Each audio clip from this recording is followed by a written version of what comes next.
ان اکرمکم عند اللہ اتقاکم۔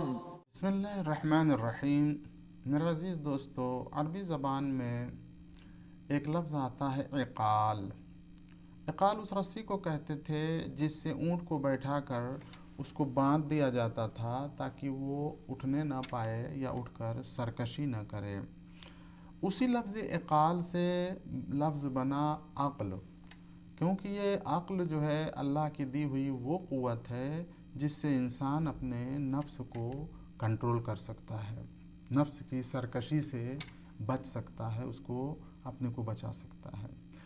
اللہ نے فرشتوں کو عقل دیا، نفس نہیں دیا، لہذا فرشتوں کی کوئی آزمائش اور امتحان نہیں ہے۔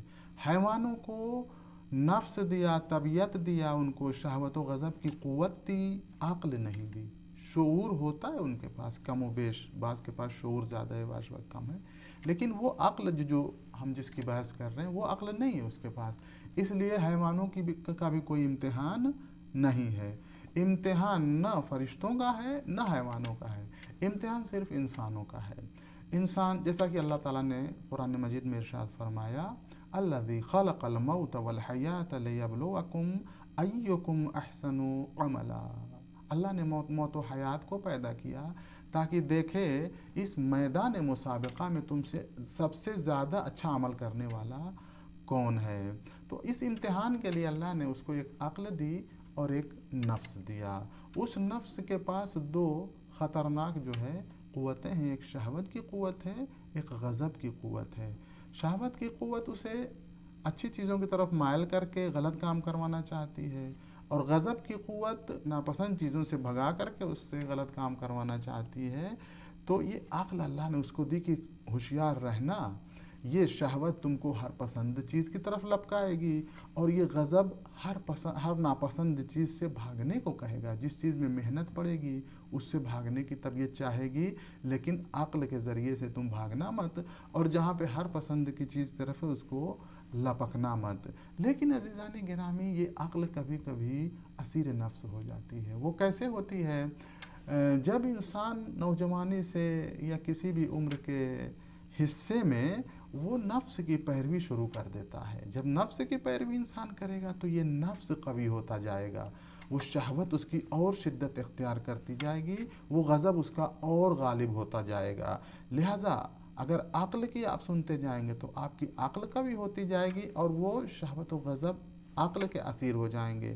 لیکن اگر آپ ایسا نہیں کریں گے تو وہ شہوت یا غضب کی قوت آپ کو اس طریقے سے جکڑ لے گی، آپ کی عقل کو، کہ یہ عقل پھر جو ہے بیکار سی ایک چیز ہو کر کے رہ جائے گی، وہ ہمیشہ نفس ہی غالب رہے گا۔ یہاں پہ امام علی علیہ السلام نے فرمایا ہے، کم من عقل اسیر تحت ہون امیر۔ بہت سی عقلیں ایسی ہیں جو ہوائے نفس کی اسیر ہو کر رہ گئی ہیں۔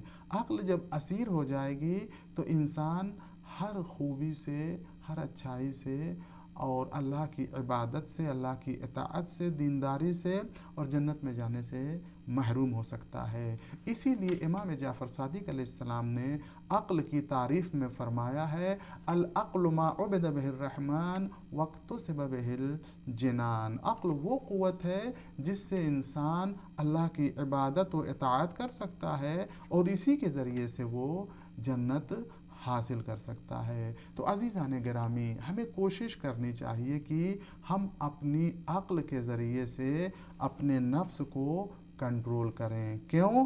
اگر ہم اس کی پریکٹس نہیں کرتے رہیں گے تو یہ نفس ہماری عقل کو اسیر کر لے گا اور پھر ہم خسرت دنیا والآخرہ ہو جائیں گے، نہ دنیا میں کامیاب ہو پائیں گے نہ آخرت میں کامیاب ہو پائیں گے۔ والسلام علی من اتبع الہدی۔